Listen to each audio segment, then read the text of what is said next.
நாளைக்கு இவன் வந்து இப்போ பிரசங்கம் எடுத்துட்டு பிரசங்கம் பண்ணுவான், வசனங்கள் சரளமாக அவனுடைய இருதயத்திலிருந்து பொக்கிஷத்திலிருந்து வரணும். அதுக்கு நான் இப்போ அந்த பொக்கிஷத்துக்குள்ள எல்லாத்தையும் போட்டு வைக்கிறேன். எங்கள் அம்மா நினைச்சிருப்பாங்களா? நினைச்சிருக்க மாட்டாங்க. உயிர்த்தெழுதின் காலையில் நான் எழுந்து நீ வாழ்க ஸ்திரீகளுக்குள்ளே நீ ஆசீர்வதிக்கப்பட்டவள் நான் சொல்றதுக்காக அந்த நாளுக்காக நான் காத்திருக்கிறேன். உங்க பிள்ளைங்க அப்படி சொல்ல முடியுமா? அவங்கள பற்றி நீங்க உங்க பிள்ளைங்களுக்கு எதை பம்ப் பண்றீங்க? நீங்க அவங்களுக்குள்ள எவ்வளவு டியூஷன், எவ்வளவு கோச்சிங், எதை பம்ப் பண்றீங்க? அகாடமிக்ஸை பம்ப் பண்றீங்க. But what happen to the word of God? How I love your love. நீ என்னுடைய வேதத்தை மறந்தாய், ஆகையால் நான் உன் பிள்ளைகளை மறந்து விடுவேன். God is very strict. பிள்ளைங்களை என்னையாவது மறங்க ஆண்டவர், ஏன் என் பிள்ளைய மறக்கிறேன்னு சொல்றீங்க? ஏன்னா உன்னை அங்க கை வச்சாதான் நீ வந்து சரியா வருவ. God knows where to place his finger. You have forgotten my law, so I will forget your children. I gave you my law, but you considered it a strange thing. என் வசனத்தை உனக்கு எழுதி கொடுத்தேன், நீ ஆனால் நீ அதை அந்நிய காரியமாக எண்ணின. யாருக்கோ நினைச்சா உனக்கு எழுதி கொடுத்தேன், உன் கையில கொடுத்தேன் என்னுடைய வசனத்தை. எத்தனையோ பேருக்கு அந்த வசனம் அவங்களுடைய மொழியில இல்ல, உனக்கு உன்னுடைய மொழியில கொடுத்தேன். பிறக்கும் போதே உனக்கு கையில பைபிள் இருந்துச்சு. எத்தனை மொழியாக்கங்களை நான் உனக்கு கொடுத்திருக்கிறேன். எவனுக்கு அதிகமாய் கொடுக்கப்படுமோ அவனிடத்தில் அதிகம் கேட்கப்படும். எவ்வளவு நேரம் நீங்க தினமும் நீங்க பைபிளோட உட்கார்ந்து நீங்க உங்க டைமை ஸ்பெண்ட் பண்றீங்க?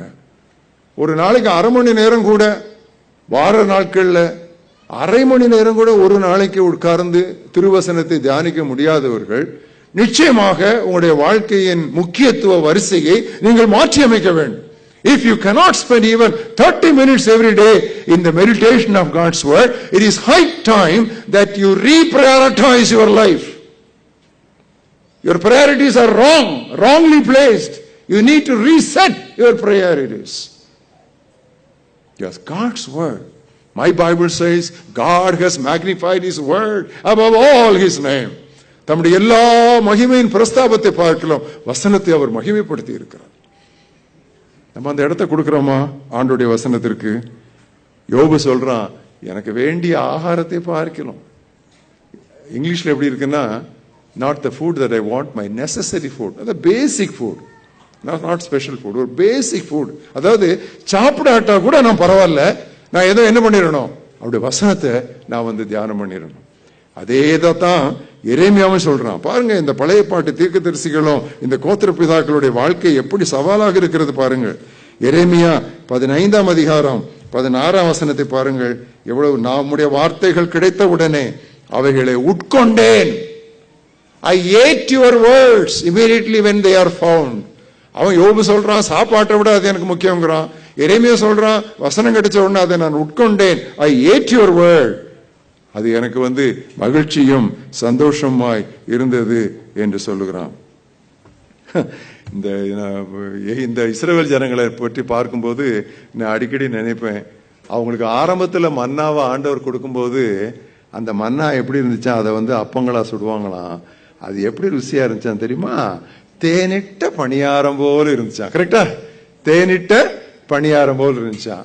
ஒரு நாளா வட்டத்துல தேனிட்ட பணியாரம் எப்படி ஆச்சுன்னு பாருங்க. உங்க பாருங்க, முதலாவது இந்த வசனத்துல வந்து யாத்திரையாகமும் 16ஆம் அத்தியாயம் 31ஆம் வசனம், எங்க இருந்து எங்க இறங்கிட்டாங்கன்னு பாருங்க. அந்த அன்பு எப்படி இறங்கி இருக்குன்னு பாருங்க. யாத்திரையாகமும் 16:31, உங்களுக்கு இது தெரியும். அந்த 31ல ரொம்ப தெளிவா சொல்லி இருக்கிறது. அதன் ருசி தேனிட்ட பணியாரத்திற்கு ஒப்பாயிருந்தது முதல்ல. பிறகு 4ஆம் வட்டத்துல எண்ணாகமோ 11:8 வசனம் பாருங்க.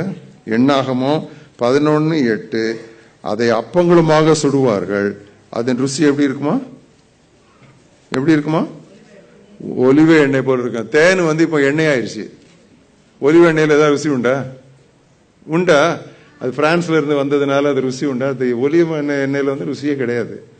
ஸோ அதுல என்ன அர்த்தம் அப்படின்னு சொன்னா, ஆரம்பத்தில் அவங்களுக்கு அவ்வளோ it was like a honey cake, but in course of time it tasted only like an olive oil. இன்னொரு காரணம், நமக்கு இந்த வசனத்துல வந்து ஒரு விருப்பமும் நேசமும் இல்லாம குறைஞ்சு போனதுக்கு ஒரு காரணம் என்ன தெரியுமா? ஜனங்களோட அதிகமா நம்ம டைம் ஸ்பெண்ட் பண்றோம். Peopleோட we spend too much time. That is one reason that our appetite for the word of God is killed. மக்களோட அதிகமா நேரம் செலவழிக்கிறதுனால தேவ வசனத்தின் மேல இருக்கிற அந்த வாஞ்சையும் அன்பும் நமக்கு தணிந்து விட்டது. அது எப்படி தெரியுமா? எவ்வளவு நேரம் நீங்க செல்போன்ல இருக்கிறீங்க? Direct question. How much time are you on your mobile on a daily basis?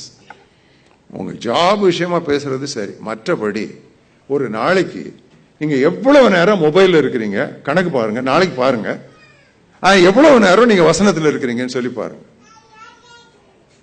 நினைச்ச நேரம் தேவையில்லாமலாம் பேசி, சும்மா எடுத்ததுக்கும் பேசி, ஒரு காரணமும் இருக்காது, ஒரு தேவை இருக்காது. வரீங்களா பிரதர்? வர்றோம். எங்க இருக்கிறீங்க பிரதர்? இங்க இருக்கிறோம். இப்ப எங்க இருக்கிறீங்க பிரதர்? டிராபிக்ல நிக்கிறோம். பேசி பேசி பேசி பேசிக்கிட்டே இருக்கிறோம் நம்ம போன்ல. அதனாலதான் அங்க பைபிள்ல சொல்லி இருக்கு, நான் மனுஷரோட உட்கார்ந்து பேசுற ஆலோசனை நடை அதெல்லாம் இல்லாதபடி நான் என்ன பண்றேன்னு சொன்னா நம்முடைய வேதத்து நிமித்தம். எரேமியா சொல்றான், நான் பரியாசக்காரர் கூட்டத்திலே உட்கார்ந்து, பரியாசக்காரர் சொன்னா சும்மா ஜாலியா இருக்கிற ஃப்ரெண்ட்ஸ், அவங்களோட உட்கார்ந்து நான் களி கூறல, உங்களுடைய வசனத்தை நிமித்தம் நான் தனித்து உட்கார்ந்தேன். நாளைக்கே நீங்க பாருங்க, நீங்க உங்க மொபைல் போன்ல எவ்வளவு நேரம் ஸ்பெண்ட் பண்றீங்கன்னு பாருங்க. நான் ரொம்ப ஸ்ட்ராங்கா சொல்றேன், mobile phone is a thief. அது ஒரு திருடன். அது உங்களுடைய நேரத்தை திருடும். அது இப்ப வாட்ஸ்அப் வந்த பிறகு உங்க நேரத்தை தாறுமாற அது திருடி விடும். காலையில எழுந்த உடனே வாட்ஸ்அப்ல என்ன வந்து பாக்குறீங்களா ஒழிய, காலையில எழுந்த உடனே இன்னைக்கு எனக்கு ஆர்டர் கொடுக்கிற மன்னா என்னன்னு சொல்லி எத்தனை பேர் பாக்குறோம்?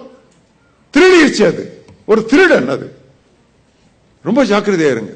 கல்ஃப்ல உங்க எல்லா ஃப்ரெண்ட்ஸுக்கும் இந்த செய்தியை நீங்க பரப்புங்க. இன்னும் மோசமாயிட்டே வருது. உங்களுடைய வசனத்தை நிமித்தம் நான் தனித்து உட்காருங்க. சங்கீதக்காரன் சொல்றான், உங்களுடைய வசனத்தை தியானிக்கும்படி குறித்த ஜாமங்களுக்கு முன்பாக நான் விழித்துக் கொள்வேன்.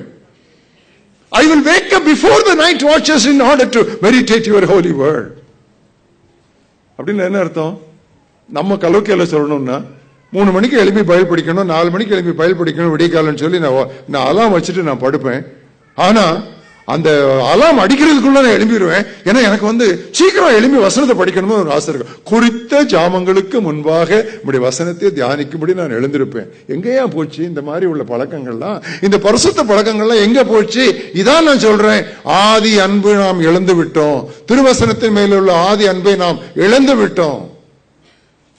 ஆண்டவரே, எங்கள் ஒவ்வொருவருக்கும் தனித்தனியாகவும் எங்களுடைய திருச்சபைக்கு மொத்தமாகவும் உம்முடைய வசனத்தின் மேல் உள்ள வாஞ்சையை மறுபடியும் அனல் மூட்டி எழுப்பிவிடும் ஆண்டவரே.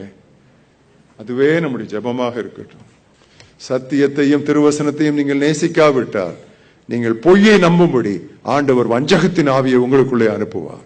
My Bible says, because they do not love the truth, because they do not love the truth, God will send a delusion unto them so that they might believe a lie.